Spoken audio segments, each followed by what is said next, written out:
إفسون معرف كلته فقدر بعته جناخ اتب محرت هابتم زخنا أملاخ ما أنت اتابع زفكرنا عباي فورو نأنا ببدلنا موتات كل ناس مس كريستوس هي وانجبرنا هاليلويا هاليلويا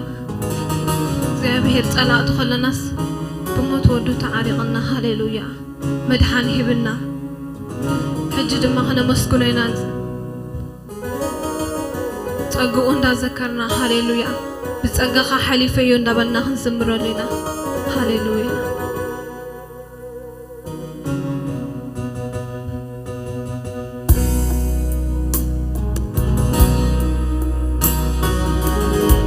محرتك زي بهر سلزبز حالنا بزدوينا لنا هاليلويا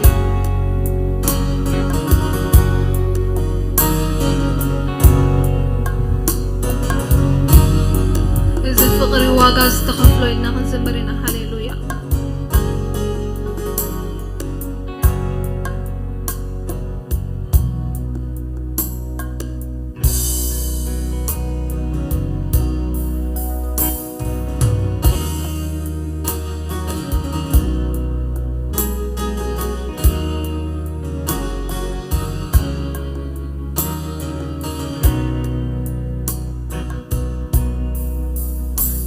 فغري وقاز تخفلو لبي سنتيغو أموري بحتوو كميلة وعلتو كرسعو يفلتي أبي كم سنبركو كنت حديثة اللخو بتسقاو زالعالم كنبري مسؤول العالم كنبر مسؤول إذا فغري وقاز تخفلو لبي سنتيغو أموري بحتوو كميلة وعلتو ترسعو فلتي أبي كم زنبركو كنت حديثة اللخو بتسقاو العالم كنبر مسؤول حليفة يوم بتسقاخا قالك واي قولن إن يسوس كم محرتك حليفة يوم بتسقاخا قالك واي قولن إن يسوس كم محرتك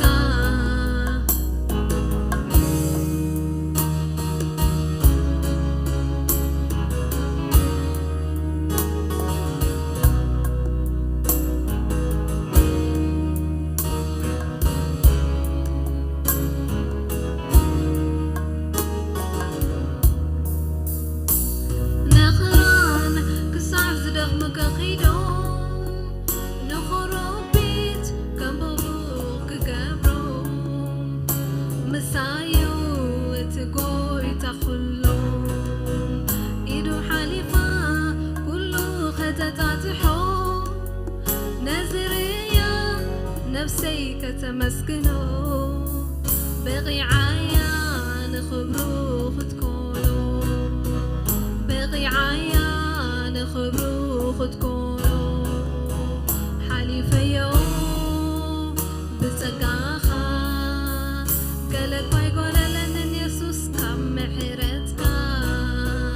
حليفة يوم بسقاخا قالك واي قولن إن يسوس كم محرتك نخران قصع زدخمك خيدو نخرب بيت كم بغبوك قبرو مسايو وتكوي تخلو إيدو حليفة كله ختتاتحو نزرية نفسي كتمسكنو بغي عيان خبرو خدكونو بغي عيان خبرو خدكونو حليفة يوم بتسقاخا قالك واي قولن إن يسوس كم محرتك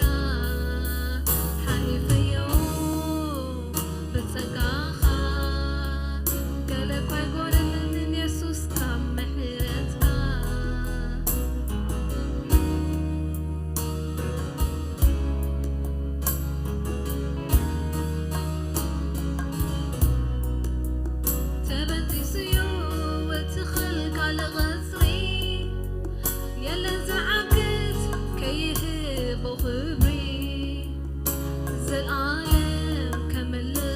بفغري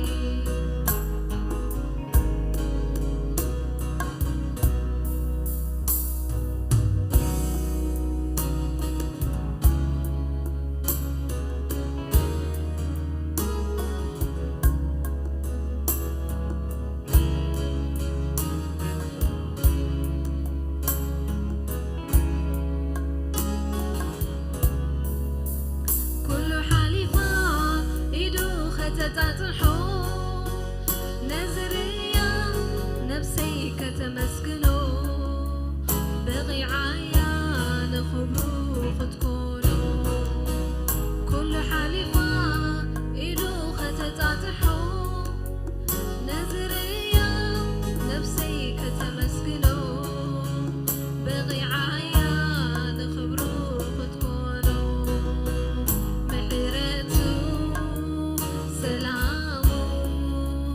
تفغرو عرفتو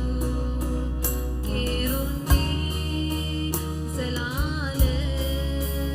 عبيتو محرتو سلامو تفغرو عرفتو كيروني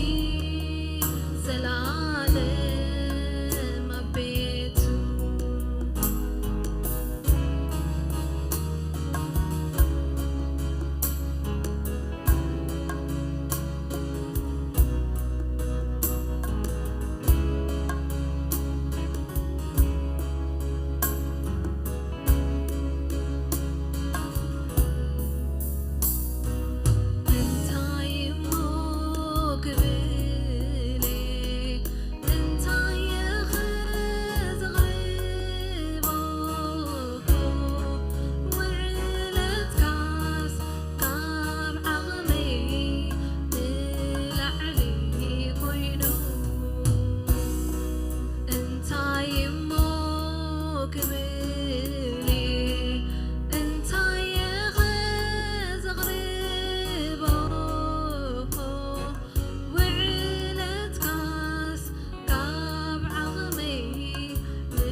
سبندي خات قبر نزترس عس نسخات سكر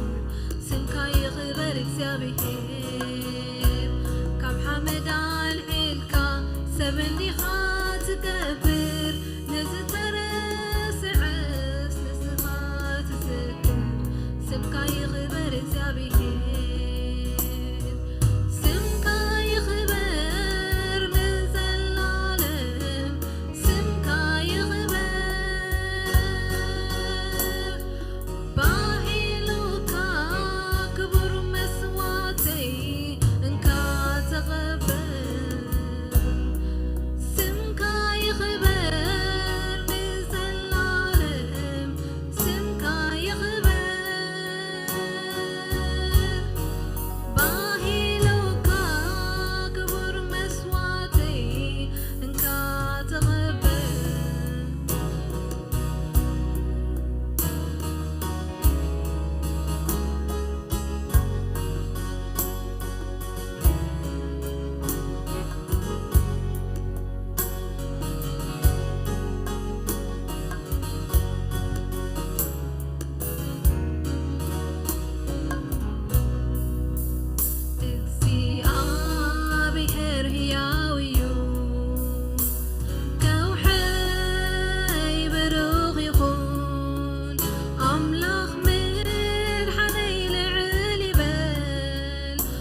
جينا خنا مسكنو ينا نكسبير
قبرلنا خلو انتينا ما نغرب له مسكنا بعزف درب مسكنا يقباني يسوس قويتنا سلازي قبرلنا خلو انتينا ما نغرب له مسكنا بعزف درب مسكنا يقباني يسوس قويتنا آمين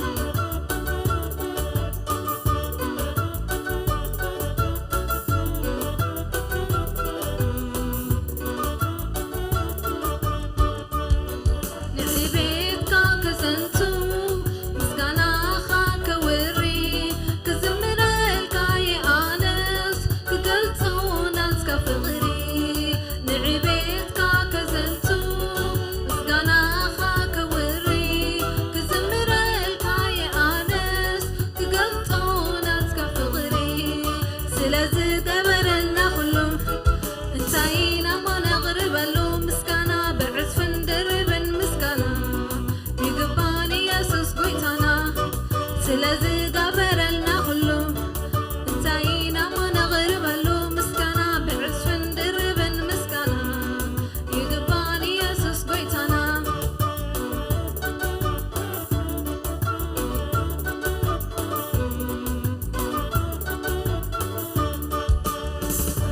كود سكا واملخي لويت كايخا لتاريخي كوز زلكا شمناي مسكنا زفان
يسوس يلن كماخا حد فا يلن كماخا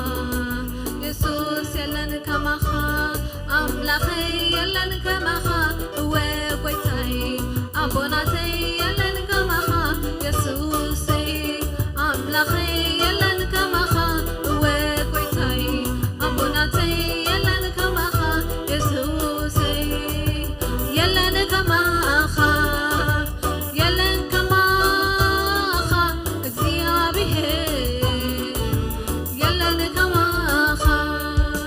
يلن كماخا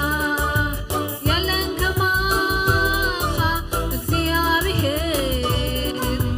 يلن كماخا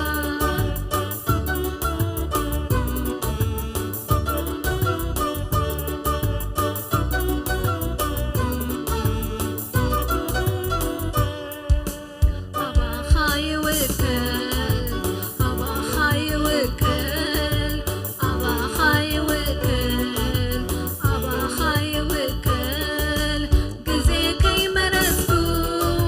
بوتا كيف لخو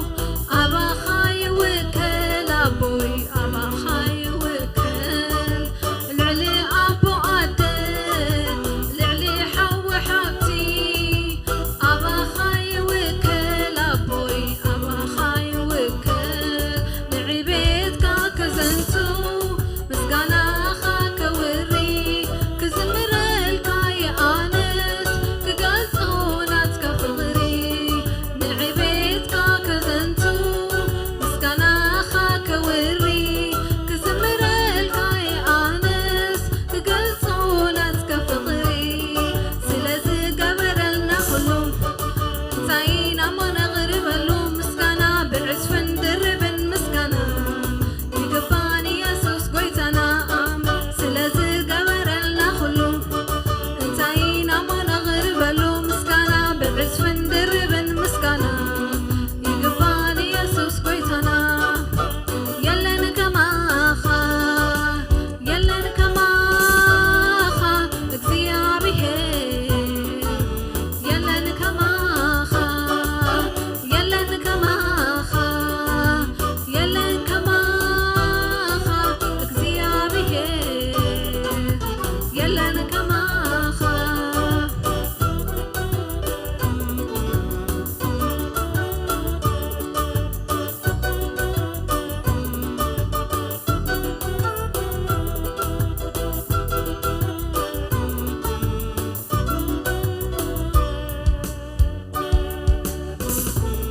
بين خاي خاملخ نملخك علونا بين خاي خانقوس نسجدلك علونا بين خاي خاملخ نملخك علونا بين خاي خانقوس نسجدلك علونا هللويا هللويا هللويا أوه هللويا هللويا كبرين اسمك هللويا كبرين اسمك هللويا كبرين اسمك هللويا كبرين اسمك نعبيتك كزنتو مسقانا خاك وري كزمر الكاي آنس كقلصونات كفغري سلازي قبرلنا خلو انتاينا ما نغربلو بعزفن دربن مسقانا يقباني يسوس قويتنا سلازي قبرلنا خلو انتاينا ما نغربلو بعزفن دربن مسقانا يقباني يسوس قويتنا حالقا يلن كماخا يسوس يلن كماخا حالقا يلن كماخا يسوس يلن كماخا أملخي يلن كماخا وقويتاي عبوناتي يلن كماخا يسوسي أملخي يلن كماخا وقويتاي عبوناتي يلن كماخا يسوسي أملخي يلن كماخا وقويتاي عبوناتي يلن كماخا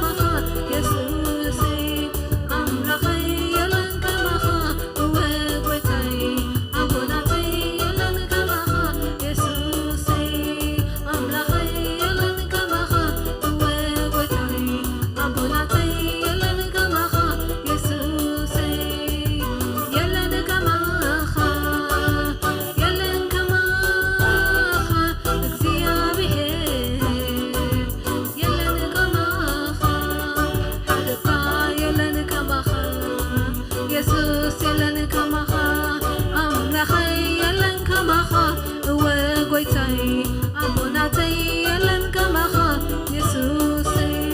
amlakhay yalan kamaha we goitay abonatay yalan kamaha Jesus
Jesus yalan kamaha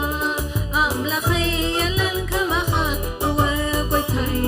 abonatay yalan kamaha Jesus amlakhay yalan kamaha we goitay abonatay yalan kamaha Jesus yalan kamaha ziyabihe yalan kamaha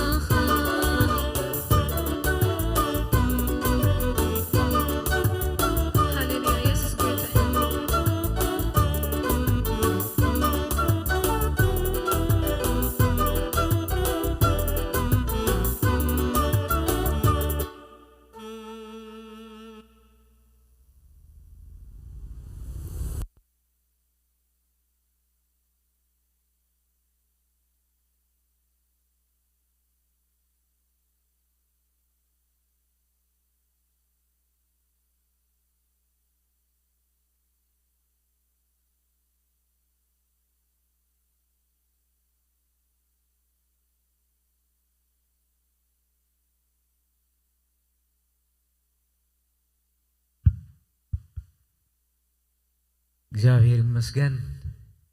ክብርና አምላክ ይሁን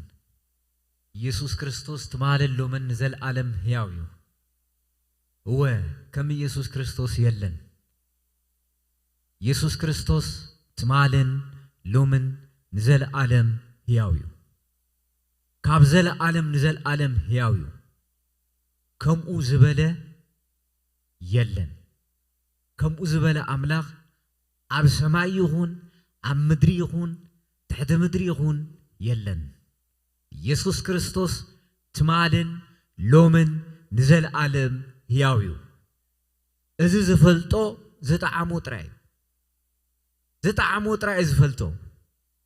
ዘይጣዓሞ ክፈልጦ ይክእልን እዩ ስለዚ ኢየሱስ ክርስቶስ ትማልን ሎምን ንዘለዓለም ሕያው እዩ ከምኡ የለን እሱ ካብ ቦትኡ ኣይዘብልን ካብ ዘለዓለም ንዘለዓለም ሕያው እዩ እግዚአብሔር እንደገና ዕድል ስለዛሃበና እግዚአብሔር ይመስገን ዕድል ሂቡና እንደገና በቅድሚው ተጣዊልና ቃል ንኽዛረብ እንደገና ኣብ ደገ ዘለኹም ንኽትሰምዑ ኣብ ውሽጢ ዘለኹም ንኽትሰምዑ እግዚአብሔር ዕድል ስለዛሃበና እግዚአብሔር ይመስገን እዚ ዓብ ትዕድልቲ እዩ ቃል አምላክ ምዝራብ ትዕድልቲ እዩ ቃል አምላክ ምስማዕ ኮፊልካ ትዕድልቲ እዩ ዕድል እዩ እዚ ትዕድልቲ ብዙሓት ኣይረኸብዎን ንሕና ረኺብናዮ ኣለና እግዚአብሔር ይመስገን ሎም ምሸት ድማ እግዚአብሔር መንፈስ ቅዱስ እንደገና ቅዱስ ቃሉ ክነግረና እዩ እቲ ዝገብሮ ንሱ ዝፈልጥ ንሕና ግን ነቲ ቃሉ ብቕንዕና ምዝራብ ጥራይ እዩ ናትና ሓላፍነት ስለዚ መንፈስ ቅዱስ ሓሊፍና ክንቦ ኢና ንዚ ግዜ እዚ እግዚአብሔር አምላክ ነመስግነካ ኣለና ካብ ዘለዓለም ንዘለዓለም ዝመስለካ የለን እስኻ ሕያው አምላክ ኢኻ ክበር ንብለካ ኣለና ውዳሴ ንህበካ ኣለና አምልኾ ንህበካ ኣለና ካብ ዘለዓለም ንዘለዓለም ክብርን ህበካ ኣለና ዝመስለካ የለን ዝወዳደረካ የለን እቲ ህያውን ዘለዓለማውን ዝኾነ ቅዱስ ቃልካ መንፈስ ቅዱስ ኣብ ማእኸልና ክግለጽ ንጽልይ ኣለና ተዛራባይ ጸጋ ተፍስስ ንሰማዓይ ድማ ምስትውዓል ትህብ መንፈስ ቅዱስ ኣብ ውሽጥን ኣብ ደገን ዘለዉ ኩሉ እግዚአብሔር ቃልካ ከም ዝርድኦም ጌርካ ኣብ ልቦም ክተብረሃሎም ንጽልይ ኣለና ንዚ ምሸት እዚ ንዓኻ ሓሊፍና ንህብ ኣለና ሓይሊ ጸልማት ዘበለ ኩሉ ይፍረስ ምኽሪ ኣጋንንት ዘበለ ኩሉ ይበተን ክብርን ምስጋናን ውዳሴን ብትክቡር ወድኻ በኢየሱስ ክርስቶስ ስም ንዓኻ ይኹን አሜን እግዚአብሔር ይመስገን ሎም ምሸት ካብ ዮሐንስ ወንጌልና ንካፈል ኣብቲ ዝሓለፈ ብዛዕባ መንፈስ ቅዱስ ተዘራሪብና ኢና መንፈስ ቅዱስ ዘለዓለማውን ሕያውን ዝኾነ ኣምላኽ እዩ መንፈስ ቅዱስ ካብ ስላሴ ሳልሳይ ኣካል እዩ መንፈስ ቅዱስ ኣብ ኩሉ ቦታ ይርከብ ኣብ ኣመንቲ ድማ ይሓድር እግዚአብሔር ይመስገን ስለዚ መንፈስ ቅዱስ ኩሉ ይፈልጥ እዩ ኩሉ ይኽእል እዩ ኣብ ኩሉ ቦታ ድማ ይርከብ እዩ ስለዚ እግዚአብሔር ኣምላኽ ብክርስቶስ ኢየሱስ ብትናይ መስቀል ስራሕ ኣብ መስቀል ምስተፈጸመ ካብ ዝሃበና ሓደ ነገር መንፈሱ ይሂቡና መንፈስ ቅዱስ ይመጽኡ እግዚአብሔር ይመስገን እቲ ናይ መንፈስ ቅዱስ ተስፋ እዩ ተፈጺሙ እቲ እግዚአብሔር አቦ ኣብ ትንቢተ ዮኤል ተዛረቦ ኣብ ትንቢተ ኢሳይያስ ተዛረቦ ብሙሉኡ ኢየሱስ ክርስቶስ ኣብ መስቀል ምስፈጸሞ ብትንሳኤ ምስ ዓረገ ሳልሳይ ኣካል ስላሴ ዝኾነ መንፈስ ቅዱስ ፈሲሱ እግዚአብሔር ይመስገን ክብርን ኣምላኽ ይኹን ስለዚ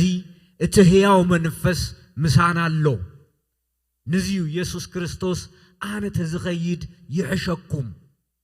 ኣነ ተዘይከይደ እቲ ዘጸናነ ጳራቂላጦስ ዝኾነ መንፈስ ቅዱስ ኣይመጽን እዩ ኢሉ ዝተዛረበ ስለዚ መንፈስ ቅዱስ ኣብ ማእኸልና ኣሎ ኢየሱስ ክርስቶስ ድማ ኣብ የማን አብኡ ብኽብሪ ኮፍ ኢሉ ኣሎ እግዚአብሔር ይመስገን ኢየሱስ ክርስቶስ ትማልን ሎምን ንዘለዓለም ሕያው እዩ ስለዚ ካብ ዮሐንስ ወንጌል ምዕራፍ 3 ኢየሱስ ክርስቶስ ብዛዕባ ኒቆዲሞስን ኢየሱስን ዝተጻሕፈሎ እዚ ክፍሊ እዚ ክርአይና ኢየሱስ ክርስቶስ ኒቆዲሞስ እንታይ ከም ዝተዛረቦ ኒቆዲሞስ ድማ ንኢየሱስ ክርስቶስ እንታይ ከም ዝሓተቶ ኢየሱስ ክርስቶስ ድማ እንታይ ከም ዝመለሰሉ ካብ እዚ ክፍሊ እዚ ክርአይና ከምዚ ይብል ክፍሊ ሓደ ካብ ፈሪሳውያን ኒቆዲሞስ ዝስሙ ሰብኣይ ሓለቃ ኣይሁድ ነበረ ንሱ ብለይቲ ናብ ኢየሱስ መጺኡ መምህር በጃኻ እቲ ኣምላኽ ምስኡ ዝኾነ ሰብ ነዚ ንስኻ እትገብሮ ዘለኻ ተኣምራት ዝገብር ዝኽእል ሓደ እኳ የልቦን እሞ ንስኻ መምህር ኮይንካ ካብ ኣምላኽ ከም ዝመጻኻ ንፈልጥ ኢና በሎ ኢየሱስ ድማ ሰብ ካልኣይ ግዜ እንተይ ዘይተወለደ ንመንግስቲ ኣምላኽ ክሪኣ ከቶ ከም ዘይክእል ብሓቂ እብለካ ኣለኹ ኢሉ መለሰሉ ኒቆዲሞስ ከዓ ሰብ ከምስ ኣረገ ከመይ ኢሉ ክውለድ ይኽእል መሊሱ ናብ ከርሲ እንኡ ኣትዩስ ክውለዶ ይኽእል እዩ በሎ ኢየሱስ ድማ ከምዚ ኢሉ መለሰ ብሓቂ እብለካ ኣለኹ ሰብ ካብ ማይን ካብ መንፈስ ቅዱስን እንተዘይተወለደ ናብ መንግስቲ ኣምላኽ ክኣቱ ዝኽእል ከቶ የልቦን እቲ ካብ ስጋ ዝተወለደ ስጋ እዩ እቲ ካብ መንፈስ ዝተወለደ ከዓ መንፈስ እዩ ካልኣይ ክትውለዱ ብግዲ እዩ ስለዝበልኩኻ ኣይትገረም ነፋስ ናብ ዝደልዮ ይነፍስ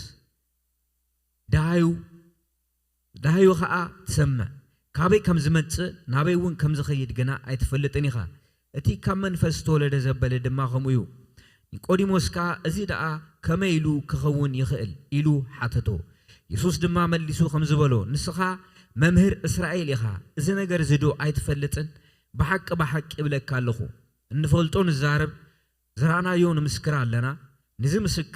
ምስክርና ግና ኣይትቕበልዎን ኢኹም ናይ ምድር ነገር ነጊረኩም ካብ ዘይተኣምኑስ ናይ ሰማይ ነገር እንተ ነገርኩኹም ገዳ ከመይ ጌርኩም ክትኣምኑ ብጀካ እቲ ካብ ሰማይ ዝወረደ ወዲ ሰብ ናብ ሰማይ ዝዓረገ ሓደ እኳ የልቦን እንዳበለ ካብ ቁጽር 14 ጀሚሩ ኢየሱስ ክርስቶስ ተዛረቦ ድማ ከምብቦይ ብኡ ዝኣምን ዘበለ ሁሉ ናይ ዘለዓለም ህይወት ምእንቲ ክረክብ እምበር ክጠፍእሲ ከምቲ ሙሴ ኣብ በረኻ ንተመን ሰቀሎ ወዲ ሰብ ድማ ከምኡ ክስቀል ይግቦዩ በቲ ሓደ ወዱ ዝኣመነ ዘበለ ኩሉ ናይ ዘለዓለም ህይወት ምእንቲ ክረክብ እምበር ክጠፍእሲ ኣምላኽ ንወዱ በጃ ክሳዕ ዝሕብ ክሳዕ ክንድዚ ንዓለም ኣፍቀራ ምኽንያቱ ኣምላኽ ንወዱ ናብ ዓለም ዝለኣኹ ዓለም ብኡ ምእንቲ ክድሕን እምበር ንዓለም ክፈርድ ኢሉ ኣይኮነን እቲ ብኡ ዝኣምን ኣይክፈርድን እዩ እቲ ብኡ ዘይኣምን ግና ብሓደ ወዱ ወዲ ኣምላኽ ስለ ዘይኣመነ ድሮ ተፈሪድዎ እዩ እቲ ፍርዲ ከዓ እዚኡ ብርሃን ናብ ዓለም መፀ ደቂ ሰብ ግና ግብሮም ክፉእ ስለ ዝኾነ ካብ ብርሃን ጸልማት ፈተው ምኽንያቱ እቲ ክፉእ ዝገብር ዘበለ ሁሉ እቲ ግብሩ ምእንቲ ከይግለጽ ብርሃን ይጸልዩ እምበር ናብ ብርሃን ኣይመጽእን እዩ እቲ ሓቂ ዝገብር ግና ከም ትእዛዝ ኣምላኽ ስለ ዝገብር እቲ ግብሩ ምእንቲ ክግለጽ ናብ ብርሃን ዝመጽእ ኢሉ ኢየሱስ ክርስቶስ ተዛረቦ እዚ ክፍሊ እዚ ኢየሱስ ክርስቶስን ኒቆዲሞስን ዝተዘራረበሉ ክፍሊ እዩ ኒቆዲሞስ ታሪኩ ከም ንፈልጦ መምህር እዩ ፈሪሳዊው መምህር እዩ ንዑ ዘገረሞ ነገር ሓደ ነገር እዩ እሱ መምህር ስለ ዝኾነ ኢየሱስ ክርስቶስ ዘምህሮ ትምህርትታት ንዑ መሲጥዎ እዩ ከምዚ ዓይነት መምህር እንዳመሃረ ትእምርትን ተኣምራትን ዝገብር መምህር ቅድሚኡ ርዩ ይፈልጥን መምህር ኣምሂሩካ ፍልጠት ዕጢቑካ እዩ ዝኸይድ ኢየሱስ ክርስቶስ ግን ከምኡ ይነበረን ኢየሱስ ክርስቶስ ምሰመሃረ ምስተዛረበ ትምርትን ተኣምራትን ድማ ይስዕብ ነበረ ይገብር ነበረ ሕሙማት ይፍወሱ ነይሮም ድኑሳት ይፍወሱ ነይሮም ዝተፈላለዩ ትምርትን ተኣምራትን ኣብ ወንጌላት ገይሩ እዩ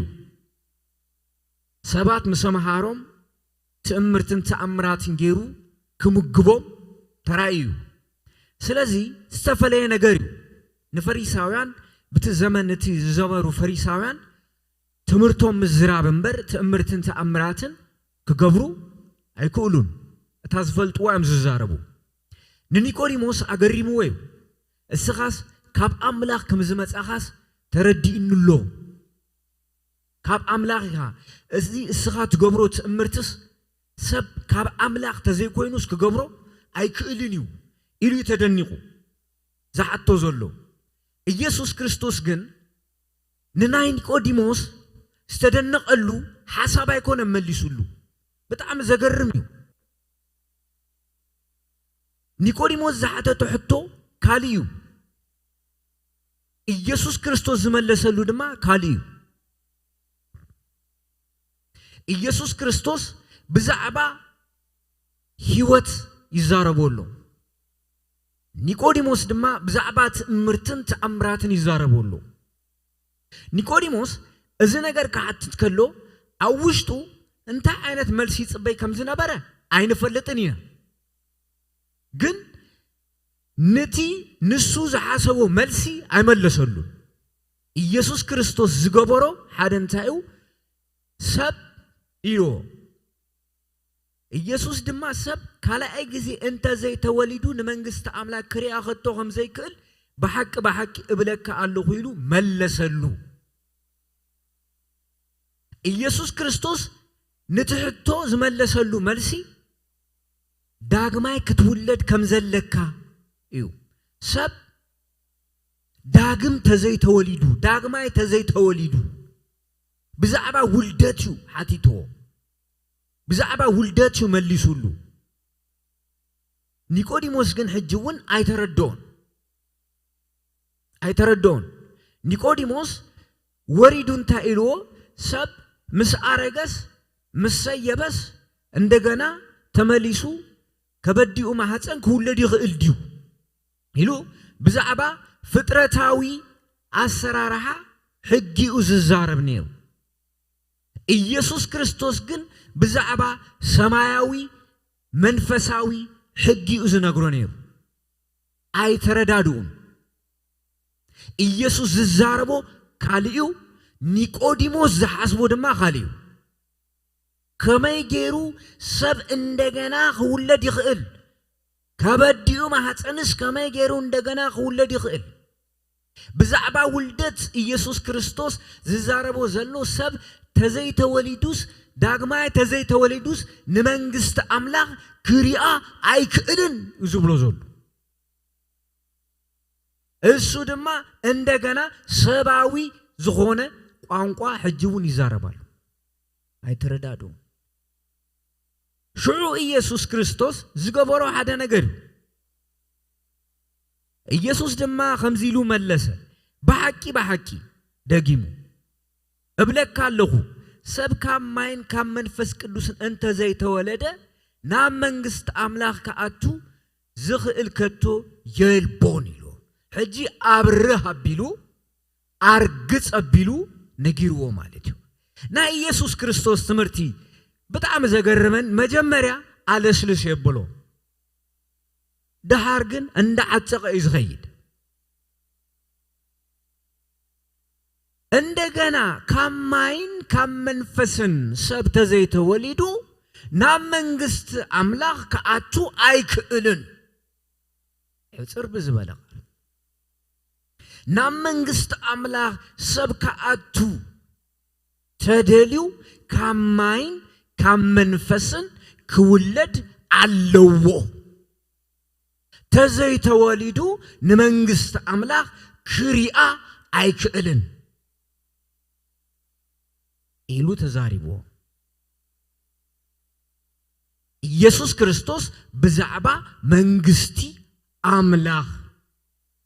ይዝነግሩ ዘሎ ኒቆዲሞስ ድማ ብዛዕባ ፍጥረታዊ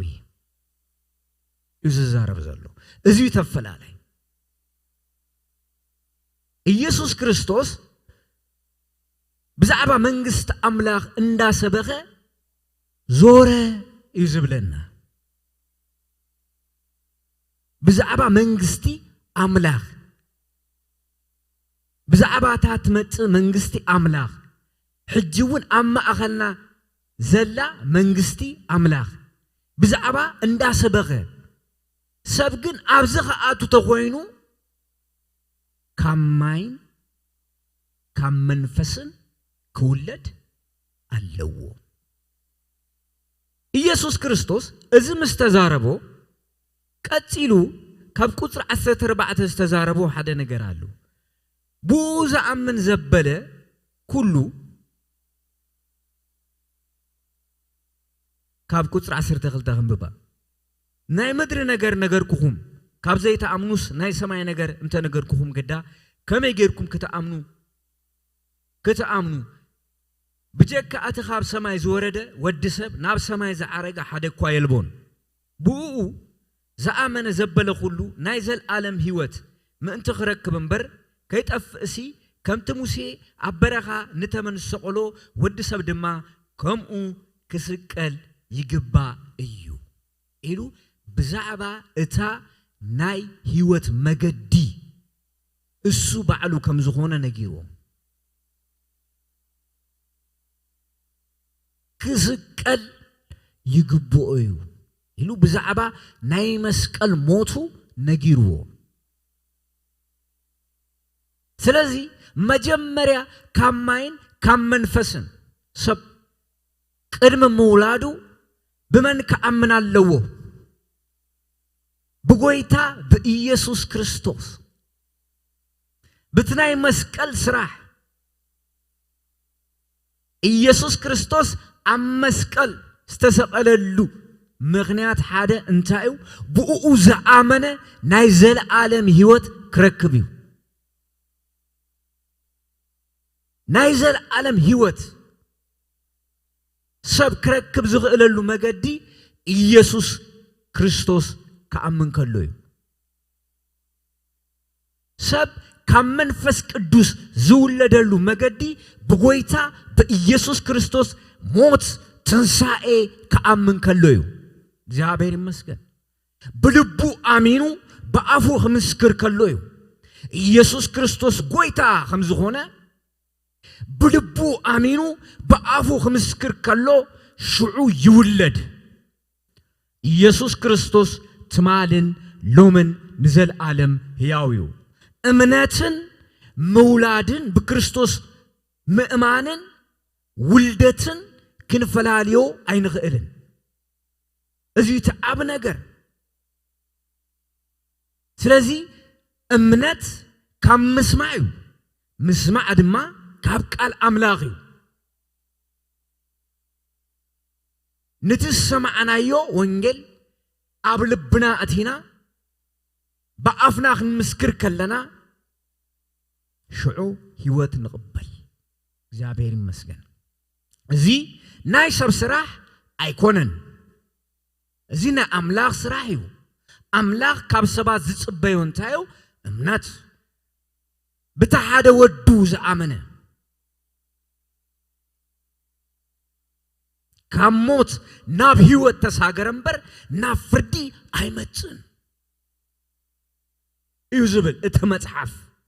مصحف كمو يزمرنا مصحف كمو يزنغرنا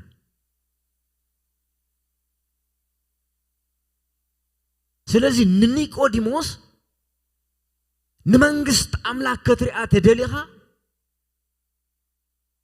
ዳግማይ ክትውለድ አለካ ካምንታይ ካመንፈስ እቲ ካብ ሰማይ ዝኾነ ሰማያዊ እቲ ካብ ምድሪ ድማ ዝኾነ ምድራዊ ኒቆዲሞስ ብዛዕባ ምድራዊ ዝዛረብ ዘሎ ኢየሱስ ክርስቶስ ድማ ብዛዕባ ሰማያዊ ነገር ዝዛረብ ዘሎ ኢየሱስ ክርስቶስ ተዛረቦ ብዛዕባ መንግስት አምላክ ከመይ ዝውለድ ዘአረገ ሰብ ይኹን መንእሰይ ይኹን ካብ መንግስቲ አምላክ ከመይ ዝውለድ ተልና በክርስቶስ ብምእማን ሕያው ይኸውን ማለት እዩ ህድገት ኃጢአቱ ይቅበል ማለት እዩ ክብርና አምላክ ይኹን ውልድ አምላክ ይኸውን ማለት እዩ the fraction of second كمان كابات واحد بنا أملاك السرارة سلازي نيقوديموس إيسوس كريستوس كنا غروز دلي نجر انتايو بزعبا ولد النت مالتو بزعبا ولد النت أملاك كتولد عليك كم انتاي كم ماين كم منفسن كتولد عليك كابو تزيت وليد كاس نمنجست أملاخ كتريا عيتخيلن أي كالن زي كالن لمغنيات إزي أملاخ زقمتو سرعات أملاخ زقمتو سرعات هياون زل عالماونيو بسباي معايشن بمعنى ما يمحيشن بزل عالم فلتاتو زغبروي سلازي كام ماين كام منفسن كتولد عليك بكريستوس بمؤمن نممهر نيقوديموس كو يزبلو زول نممهر نيقوديموس يكو ززاربو زولو نا حق ممهر زخبر ممهر نعو اتتمهرتو اتفلتاتو نام منغست أملاخ كوبصحي كونن كصقعي كاله سلازي اسو كله او صيغا زلاتك بامنت وسد مصحف قدس كزارب كله انتي زبل نفطرتاوي سب منفساو ነገር እሽነቱ ፍጥረታው ሰብ ማለት በአእምሮ ጥራይ ተሐስብ ንዑ መንፈሳው ነገር እሽነቱ ስለዚህ ሎጂክ መርቶዕታት ይደለሉ ቡ አቀሚጡ ካልኩሌሽን ሰሪሑ እወዚ ሰሪሑ እዚ ሰረሕን ኢሉ ክድርብዮ ይዝኽእል ዝደሊ ስለዚህ ኒቆዲሞስ ደጋጊሙ ዝሐተሉ ምክንያት እሱ እዩ دغاغيمو زحتلو مخنيات الصينيو نمنتاي اتي زنبرلو سرعات اتزنبرلو نا هيوت مقدي بويوم متيو بوس لازمتو نا حق ممهريو اندقنا أشعات حقتات وسيخومو اليوم أمرو بو تمليو سلازي اسو زدن نقو نقر انتهي نيرو ناي كريستوس مهرو اندقنا تمرتن تأمراتن انت أمزبلو نيروم فريساوان إزيس كم توم تحفتنان فريساوان ايكونن ززارب بسلطاني ززارب يبلو نيروم نكريستوس انتهي مالتيو سلطان أملاق قبل علي قلت نيرو اتتمرتوس نسبات تنكف نيرو نسبات يلوط نيرو تمرتو ناي كريستوس ناتاتهم كن كمو اي نبرن كم توم صحافتنان فريساوانان ايكونن بسلطانيو فريساوانن ماتيوم نيروم كو سبات سديدو ملو ازي تقبرو زلخا تأمرتن تأمراتنس بمن سلطانيو إلوم حاتتوم موكيو استفلي نقريا استفليو قدم عجي زي رائعو زي سمعو كاو آغيبا زحالة فنقر جيرو ما يفلتون حجيقن سب كله ناب مني غيدالو ناب كريستوس سلازي لمو زبلو نقر انتايو ازي سلطانس كابي عمتي غايو السودة ما أنا ما حنت حتو قعدتكم يلوم ناي يوحنس تمكت كاب سماي داني را ويس كاب سب تماخيرو ما ينفلتن يلوم السودة ما ينقركم من يلوم إيسوس كريستوس تمالن لو من نزل عالم هياويو إيسوس كريستوس بزعبا منغست أملاخيو اندات زاربه مجيو نيقوديموسم منغست أملاخيو سبيغلو كبرنا أملاخيون سلازي بإيسوس كريستوس بمؤمن نايزل عالم هيوت يركبيو بكريستوس بمؤمن مالت قدم 2000 عمت عم مسكل استسرح سراح حجون بمنفس هياو كوينو يسرح له እግዚአብሔር ይመስገን ያው ኮይኑ መንፈስ ቅዱስ ሕጅውን ይሰራح له ሕድገት ኃጢአት ይባሎ ንሰባት ካብ ድቅድቅ ጸልማት ናብ ዘደንቅ ብርሃን ይወጣሎ በክርስቶስ ዘአመነ ውልድነት አምላክ ይቀበላሉ ውልድ አምላክ ይሆኑሉ በመን በክርስቶስ ካብ ልቦም ዘአመኑ ስለዚህ ውልድነት አምላክ ዝርከብ بغالم قدي أيكونن بكريستوس تراي كالم قدي يلن يماني بلسب أقامي بلسب كالم قدي يلن بكريستوس زمت تراي اتحقنيا سماياوي منغستي تورسويا سابقا كالم قدي فتيمو يلن ስለዚህ ጎይታና ኢየሱስ ክርስቶስ ደጋጊሙ ተዛረበው ነገር እዚዩ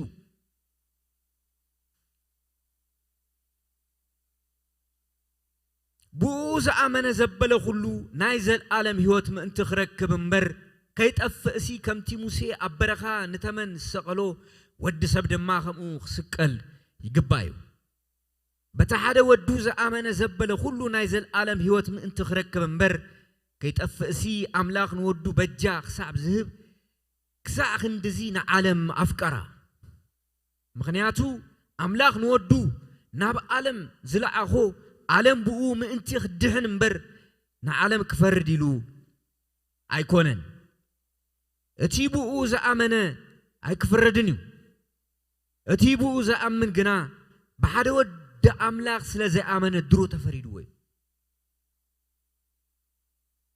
بتحد ود أملاك زي آمنة درون تيتباهيلو تحتفرديو نزي آمنو سبات كنت اللي اللو مالنا نبللو حاد مغنيات نزيو أب تحتفردي زلو سب تفرد كايون تايو نايسا فرد ريبلت أنا أملاك أبتعت فردي بكريستوس زأمنة كله أبتعت فردي وزلوا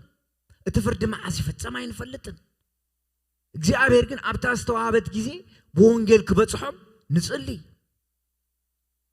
زأمن سب أمان زي كون سب نكريستيان تجافئه نكريستيان تساقيه تسألي اللومبر قال لي تقبروني خا أنت يكتبوا لي خا أبتعت فردي زلوا سب أنت يتفردوا أنت يتفردوا كتفردوا يتغلني خا نزيو حواريو باولوس دغيمو دغاغيمو ጸልዩ ዝብል ካብ ክፉአት ሰባት ከድሕነኒ ጸልዩ ለይ ካብ ዓመፀኛታት ከድሕነኒ ጸልዩ ለይ ዝብለሉ ምኽንያት እዚዩ በክርስቶስ ዘአመነ ግን ካብ ሞት ናብ ህይወት ተሳጊሩ እሱ የተዓብ ሚስጥር ናይ ክርስትና ሚስጥር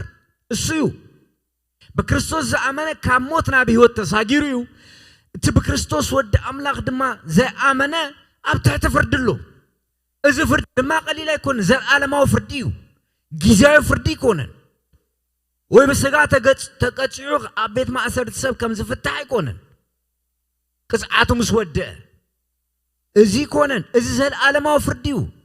بكريستوس زي آمنة كاموت ناب هيوت تساقر أمبر ناب فردي أيمت سنيولو متحف كردوس تزاريبو سلازي لب أمنتنا أمنتها كابل بنازغون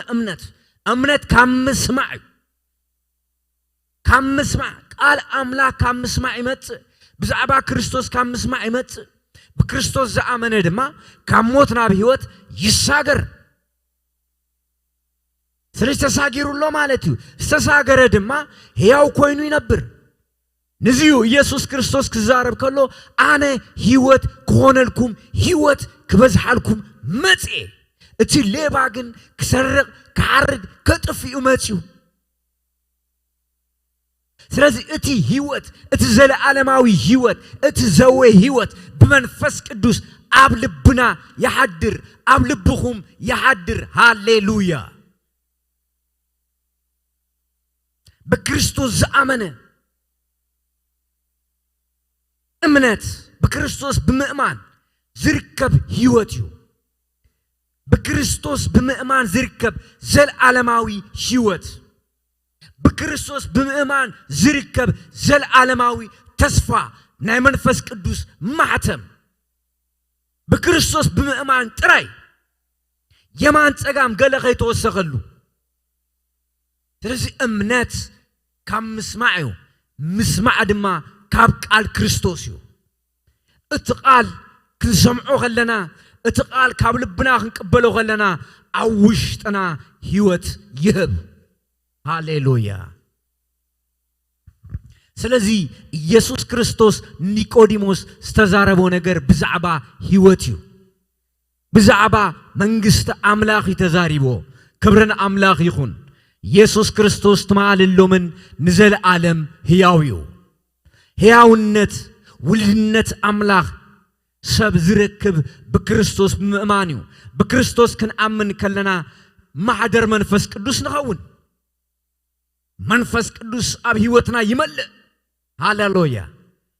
መንፈስ ቅዱስ በክርስቶስ ክንአምን ከለና መጽኡ ንህይወትና ይቆጻጸሮ ሐሳባትና ይቆጻጸሮ ውሽጥና ይቆጻጸሮ ክብርና አምላኽ ይሁን ካብትና ይትማሊ ህይወት ናብ ሓድሽ ህይወት የሰጋግረና ክብርና አምላኽ ይሁን ኢየሱስ ክርስቶስ ተማልሎም ንዘል ዓለም ህያው እዩ ካብ መንፈስ አምላኽ ዝተወለዱ ሰባት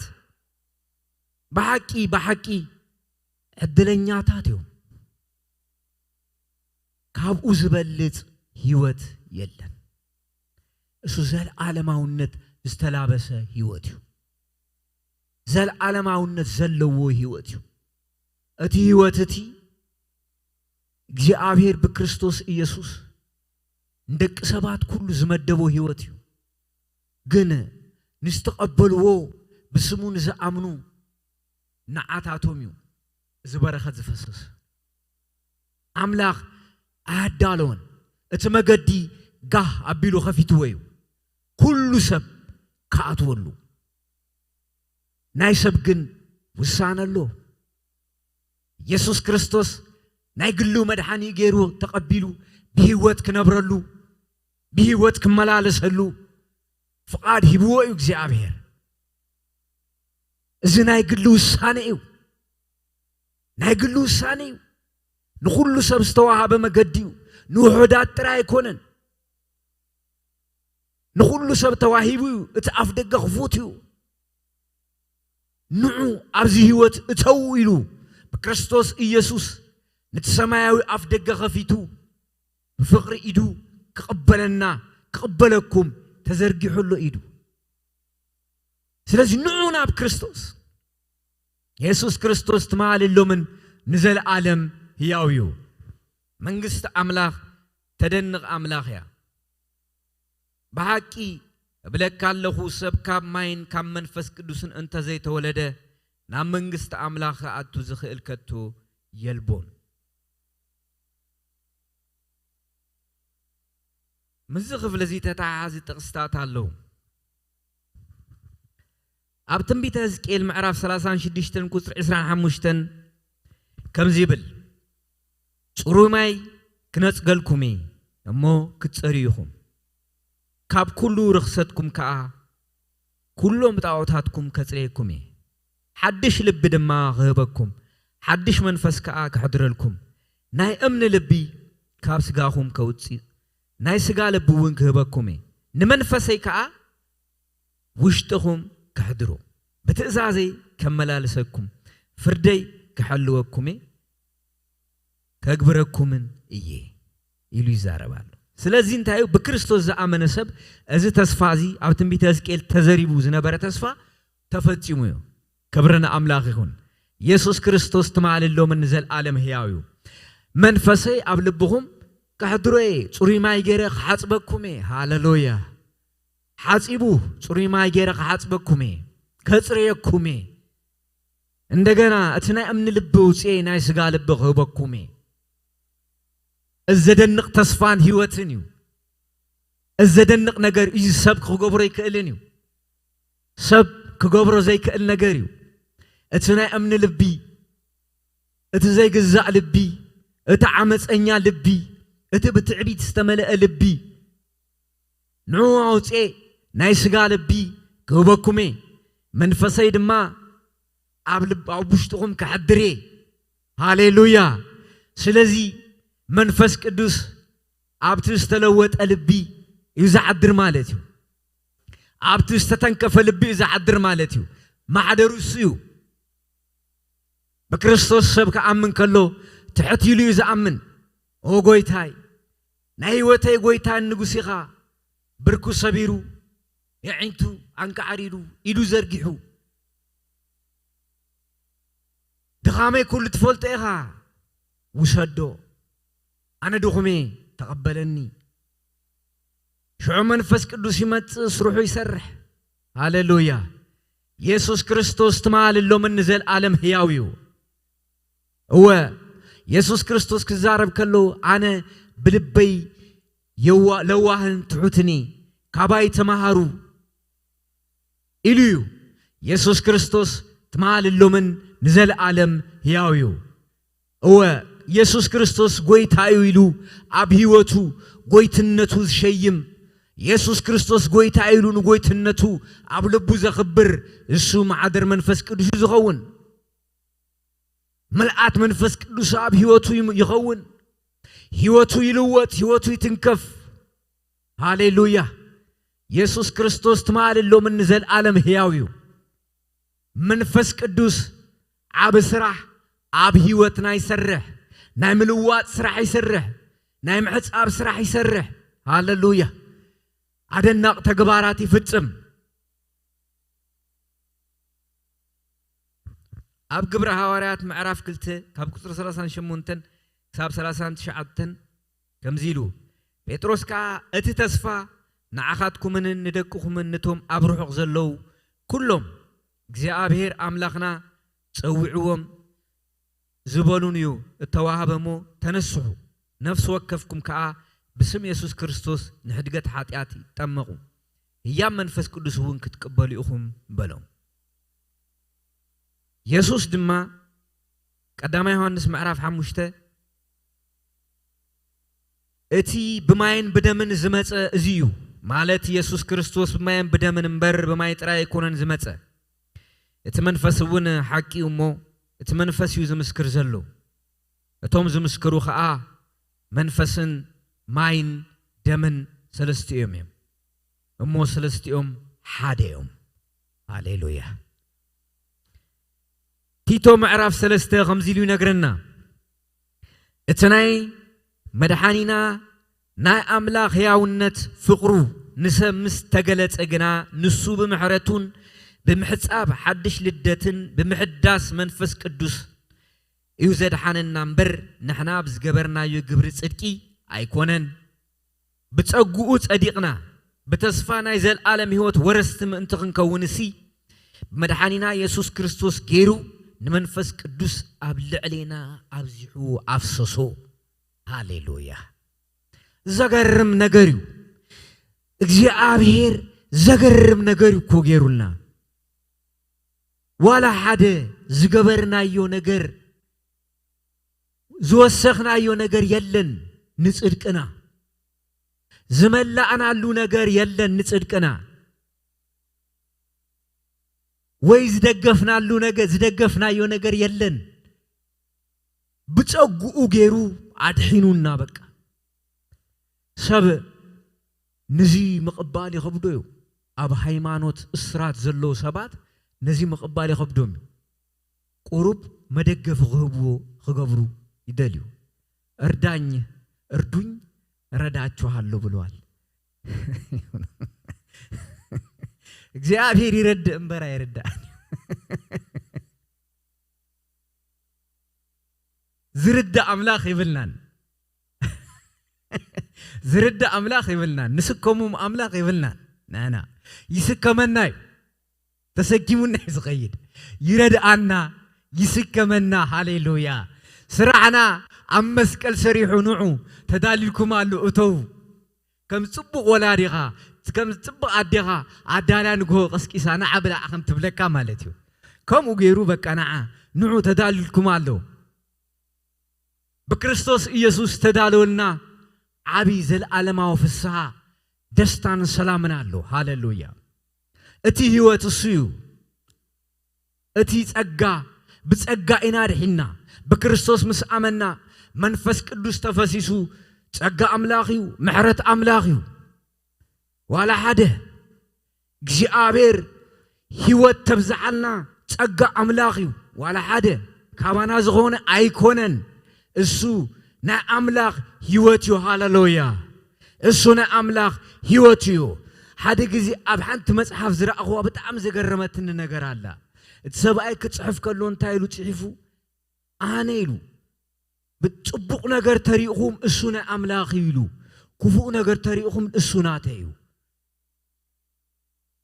ካባይ ጽቡቕ ዝፍልፍል የለን እቲ ሰናይ ነገር ኣብ ህይወተይ ተሪእኹሞ እሱ ናይ አምላኽ እዩ ንአምላኽ ክብሪ ሃብዎ ክፉእ ነገር ተሪእኹም ግን ንዓይ ተዛረቡኒ እሱ ናተ እዩ እቲ ሰናይ ዘበለ ኩሉ ናይ መን እዩ ናይ አምላኽ ሃሌሉያ እቲ ሙሉእ ዝፈሰሰ ናይ መን እዩ ናይ አምላኽ መጽሐፍ ቅዱስ ክነግረና ከሎ ብዛዕባ ደቂ ሰባት ኩሎም ሓጢኦም እዮም ዝብለና ሓጢኦም ክብሪ አምላኽ ጎዲልዎም እዩ ከም ብጸጉዮም ዝጸድቁ በቃ ብጸጋዮም ዝጸድቁ ኩሎም ሓጢኦም ጽድቂ ብጸጋ ዝርከብ ሃሌሉያ ጽድቂ በክርስቶስ ብምእማን ዝርከብ በክርስቶስ ብምእማን ጽድቂ ይርከብ በክርስቶስ ብምእማን ቅድስና ይርከብ በክርስቶስ ብምእማን ጥበብ ይርከብ በክርስቶስ ብምእማን ንምንታይ እሱ ፈጽምዎ እሱ ሰሪሕዎ እሱ ደኩንዎ ጽድቅን ቅድስናን ቤዛነት ጥበብ ዝተገበረልና ኩሉ ካብ ክርስቶስ እዩ ናይ ሰብ ኣይኮነን ሃሌሉያ ጥበብ ውበት መንፈስ ቅዱስ ተተገለጸ ጥበብ እሱ አምላክ ስራሉ ኣብ ኤፌሶን 4 ክዛረብ ከሎ ሕጂ ኣብ ቤተ ክርስቲያን ዝተፈላላዩ ጥበባት ይግለጽ ኢሉ ዝተፈላላዩ ጥበባት ይግለጽ ኣብ ኣየር ንዘለው ሕልቅነትን ስልጣናትን ክትፍለጥ እቲ ጥበባት ተተገለጸ ናይ መን እዩ ካብኡ ዝመጸ እዩ ናይ ሰብ የለን ሰብ የብሉን ሰብ በክርስቶስ ምስ አመነ እቲ ጥበብ እቲ ጽድቂ እቲ ቅድስና ምስተቀበለ ንዑ ክብር እንደሃበ ክነብሩ ተጸውዑ እግዚአብሔር ይመስገን ክብር ምስጋናን እንደሃበ ውዳሴን አምልኾን እንደሃበ ጥበብ ተተዋሃቦ ነቢይ ተሆነ ሐዋርያ ተሆነ ወንጌላዊ ተሆነ ትዕምርትን ተአምራትን ተተገበረ استفلالي نغرات تخونه እሱ ናይ መን እዩ ናይ ጎይታ እዩ ናይ ሰባይ ኮነን ናይ ሰባይ ኮነን በክርስቶስ ኢየሱስ ብምእማን ዝተቀበለቶ እዩ ስለዚህ ክብር ንማን ይዝግባ ንጎይታን ኢየሱስ ክርስቶስ ክብር ንማን ይዝግባ ንጎይታን ኢየሱስ ክርስቶስ ክብሪ ንኢየሱስ ክርስቶስ ይዝኸውን ክብሪ ንጎይታን ኢየሱስ ክርስቶስ ሃሌሉያ ንምንታይ ብጸጉ ኢናድሕና ዝወሰኽናዮ ነገር የለን ዝመላዕናዮ ነገር የለን ዝደራዕናዮ ነገር የለን ከምኡ ብናጻ ስለስተቀበልና ምስጋና ንህቦ ሃሌሉያ ክብር ንህቦ ሃሌሉያ ስለዚህ መንግስት አምላክ ጽድቅን ሰላምን በመንፈስ ቅዱስ ተኸውን እምበር ብልዕም በመስተን አይኮነትን ከምዚጌሩ ንክርስቶስ ዝግዛ ንእግዚአብሔርን ንሰብን ያሐጉስ ስለዚህ መንግስት አምላክ በክርስቶስ ብምእማን ትርከብ መንግስት አምላክ በክርስቶስ ብምእማን ትውረስ መንግስት አምላክ በክርስቶስ ብምእማን ነአትዋ ሕድገት ኃጢአትና ንቀበል بتقان بمنفس قدوس نملا هاللويا يسوع كريستوس ጎይታ ከም ዝኾነ አሚንና በአፍና መስኪርና ክብሪ ክንህቦ ከለና ህይወትና ንሱዩ ሃሌሉያ ህይወትና ንሱዩ ካልእን ውስሆ ነገር የለን ተማልን ሎምን ኢየሱስ ክርስቶስ ንሱዩ አይልወጥን ሃሌሉያ አይቅየርን ሃሌሉያ አይልወጥን ሃሌሉያ አይቅየርን ሃሌሉያ ሃሌሉያ ኢየሱስ ክርስቶስ ተማልሎ መንዘል ዓለም ሕያዊው አይሕወስን ሃሌሉያ አይቀላቀልን ሃሌሉያ እሱ ኢየሱስ በይኖ ክርስቶስ ኢየሱስ ዘአመነ ንሱ በሕይወት ንዘል ዓለም ክነብር ካብዘል ዓለም ንዘል ዓለም ምስ አምላክ بفقري كنبريو بكريستوس زعمنه كموت ناب هيوت تساغر مر ناب فردي ايمت سلازي امنات كم مسمعيو مسمع دما كاب قال املاخيو سلازي بكريستوس امنو بكريستوس امنو ميديا تكتاتلو بغويتانا بإيسوس كريستوس امنو نايزل عالم هيوت كتقبلو يخم እቲ ተስፋ መንፈስ ቅዱስ ኣብ ልብኹም ከሐድርዩ አባ አቦይልኩም ትጽውዑሉ ናይ ውልድነት መንፈስ ኣብ ውሽጥኹም ከሐድርዩ ነቲ ልብኹም ክቕይሮዩ ኢየሱስ ክርስቶስ ንዓለም ኩሉ ሞይቱ ንስተቀበልዎ ብስሙን ዘአምኑ ውልድነት ክህቦም ድልውዩ ካብ መንፈስ ክውለዱ ድልውዩ ስለዚህ ሰብ كمين كمن فسن تزي توليدو نام منغست أملاك كأتو أي كألن هاللويا بفتوم أي كألن أتينا يسلاسي سالسا أكاد سروحو قفعيو أما عبر أملاك أب أمنتي نمدحاني سوع يحتم يحتب هاللويا يتري كاموت قبر حلنا حرايوت كبرنا أملاغ يهون يسوس كريستوس تمال اللو من نزل عالم هياويو نايت أقا ميستر ناي وبت منفس قدوس ميستر نايت صدق ميستر ناي قدسنا ميستر بلبنا بكريستوس مأمانيو كالئ نجر يبلون أولوس نزيو أنا أبغلاتها معرف كل تخزارب كله هب كتر إسراء جميرو حجي أنا أينبرني له كريستوس جن أباي ينبر صدقي بحقي تغينوس إن كاس كريستوس بخنتو مويتو تسقى أملاخ أيدربيني له تسقى أملاخ أيدربيوني نسب غلاتيا معرف كل تزبلو مزيو منفس قدوس تقبلكم أما أخلكم استمرتن تأمرات زخونة بحق سرع ديو ويس بأمنة بزخونة مسمع حطيو ملسا بأمنة بزخونة مسمعيو يسوس قويتايو يسوس كريستوس تمال اللومن نزل عالم هياويو أمنة كم مسمعيو مسمع دما كابقال كريستوسيو كابقال كريستوس مسمع هيوت هالو هيوت يركب سلماتي بتن أغاننتي فرسو ما أسرتي فتح هاللويا يسوس كريستوس تمال اللومن نزل عالم هياويو أغاننتي يفرس سيطان يهرم حمام يفوس هاللويا بمن بإيسوس كريستوس شم بتتسقى حيلي منفس قدوس كبري يسوس قويتايو كبرنا أملاغ يهون سلازي بإيسوس كريستوس أمنو بكريستوس أمنو السماوي منفس السماوي تصفى السماوي هيوت بكريستوس يزركب نمنفس قدوس باقواراج كنمصو عين خيلن زغرم نغر سيو باقواراج تخيدكا زرخبكا خاله منفسيو باقواراج تخيدكي زرخبكي خاله منفسيو اسون ديابلوسيو كالا يكونن كبرنا أملاخ يكون يسوس كريستوس تمال اللو من نزل عالم هياوي بكريستوس زأمنه منفس قدوس يورسو بكريستوس يسوس زأمنه منفس قدوس يوتو يقوطاطرو يسوس كريستوس تمال اللو من نزل عالم هياوي يلو زأمنه كموتان تسيو عريقو زبالة زأمنه دمونا أفسيسو سقونا أي قريسو زبالة السو يسوس كريستوس منفس يفسسلو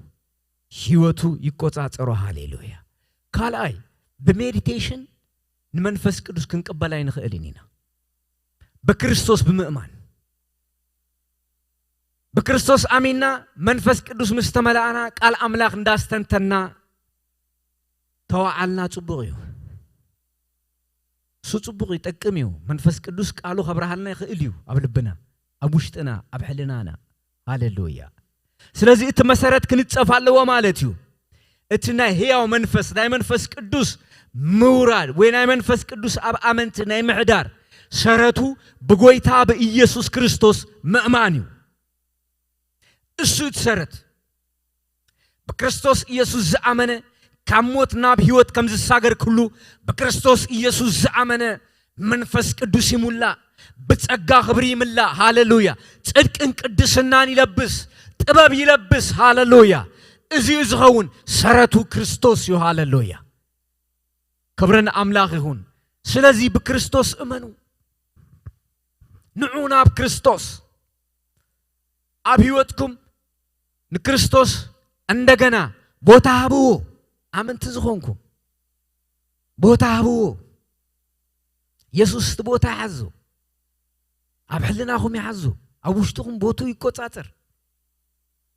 أبيوتكم تحدثوا خمتسيو ريستور كتكونيهم كتحدثيهم محداس يزخون منفسه تحدث يزغون هاللويا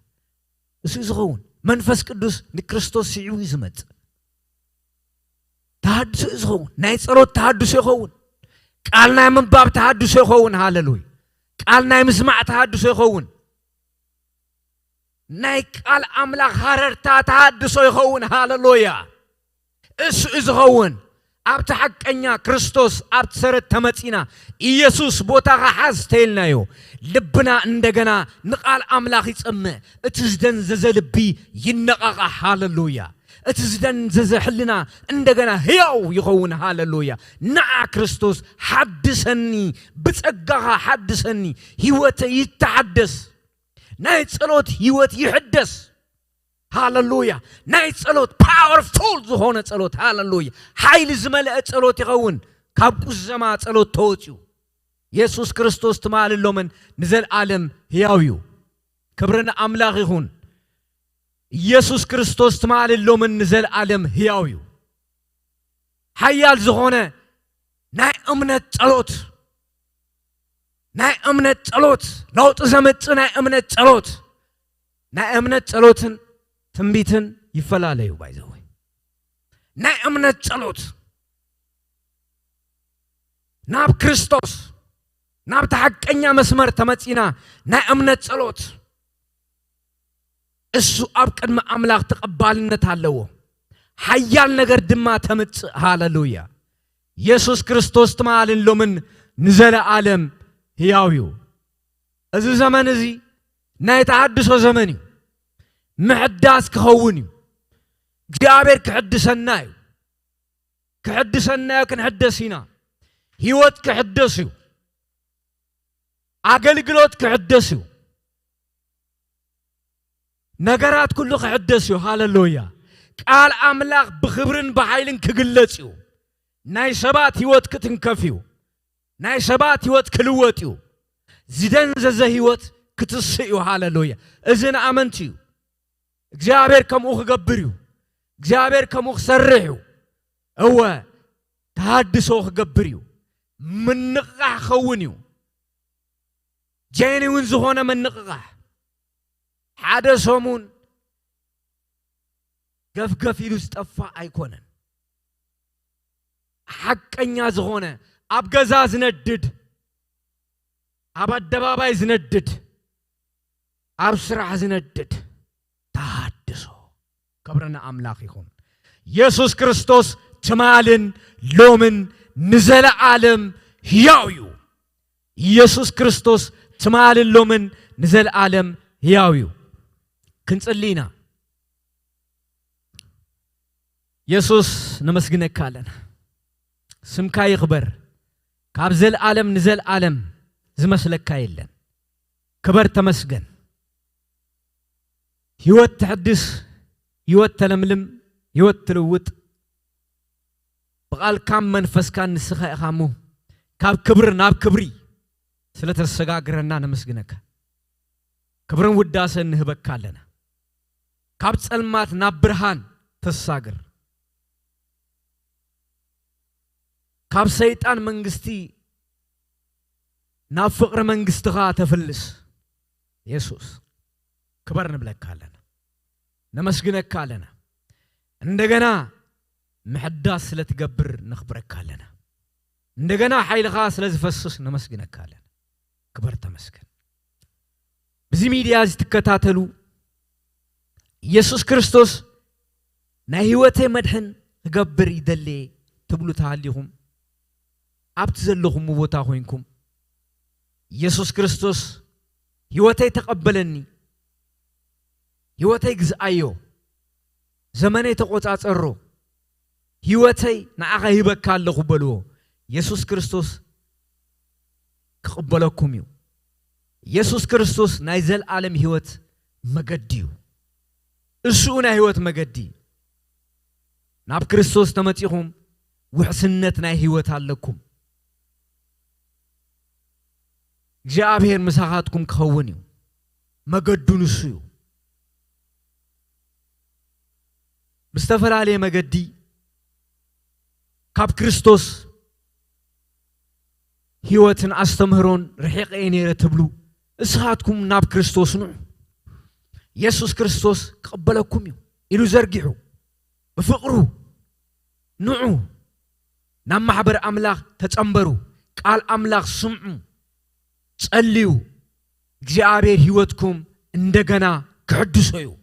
እንደገና እግዚአብሔር ህይወትኩም ክፈውሶዩ ካብ ጸልማት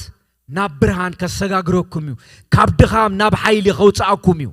ኢየሱስ ክርስቶስ እዚ ክገብር እዩ ስለዚ ጽዋዓኩም ኣለኹ ኢየሱስ ክርስቶስ ንዓኻትኩም ዘለዎ ፍቕሪ ኣይተጸንቀቐን ንዑ ናብ ክርስቶስ ንዑ ኢዱ